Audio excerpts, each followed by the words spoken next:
Assalamualaikum warahmatullahi wabarakatuh. Halo teman-teman, apakah kalian sudah tahu apa itu data dan informasi? Kalau masih belum tahu, tenang saja, saya akan menjelaskan secara singkat dan mudah dipahami. Jadi, data adalah sekumpulan kata, simbol, atau angka yang belum diolah.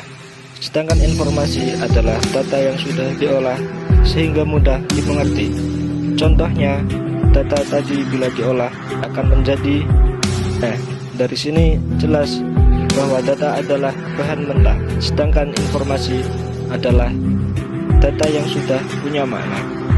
Sekarang mari kita bahas mengapa data pribadi sangat penting untuk dijaga. Jika data kita bocor dan diketahui orang lain atau orang yang tidak bertanggung jawab, data itu bisa disalahgunakan. Salah satu contohnya terjadi di Garut pada tahun 2023. Ada seorang warga yang tiba-tiba ditagih utang dari pinjaman online, padahal dia tidak merasa mengajukan pinjaman tersebut. Setelah ditelusuri, ternyata ada sekitar 470 data warga yang bocor dan digunakan oleh pihak tidak bertanggung jawab untuk mendaftarkan pinjaman online. Bayangkan, data pribadi mereka seperti KTP dipakai tanpa izin. Dampak dari kebocoran data ini sangatlah merugikan. Yang pertama yaitu secara psikologis, warga yang tidak pernah berutang merasa stres karena ditagih utang. Dan yang kedua, secara finansial, muncul kerugian karena ada kewajiban membayar suatu yang tidak pernah mereka lakukan. Dan ingat, ini baru satu kasus. Di Indonesia masih banyak sekali kasus kebocoran data lain yang serupa. Lalu, bagaimana bisa data warga Garut tersebut bocor?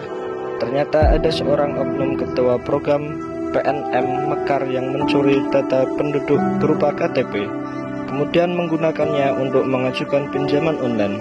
Dari sini kita bisa menyimpulkan bahwa kebocoran data tidak hanya terjadi secara online karena aktivitas hacker, tapi juga bisa terjadi secara offline akibat disalahgunakan oleh pihak internal tersebut. Kalau kebocoran data secara offline bisa karena ulah oknum, bagaimana dengan kebocoran data secara online? Bentuknya bisa bermacam-macam, antara lain: 1.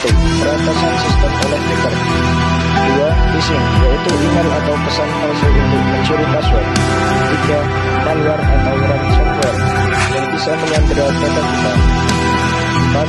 Password lemah, misalnya pakai 123456 atau tanggal lahir yang mudah ditebak. Semua ini bisa membuat data pribadi kita berisiko jatuh ke tangan orang yang tidak bertanggung jawab. Dari penjelasan tadi kita bisa menyimpulkan bahwa data adalah aset berharga yang harus kita jaga. Kebocoran data bisa terjadi secara offline maupun online. Dampaknya bisa merugikan baik secara psikologis maupun finansial. Lalu apa solusinya? Gunakan password yang kuat dan berbeda untuk setiap akun. Kemudian aktifkan autentikasi 2 faktor. Dan jangan sembarangan memberikan data pribadi kepada pihak yang tidak jelas.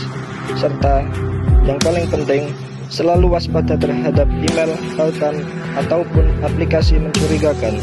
Mari bersama-sama kita menjaga keamanan data agar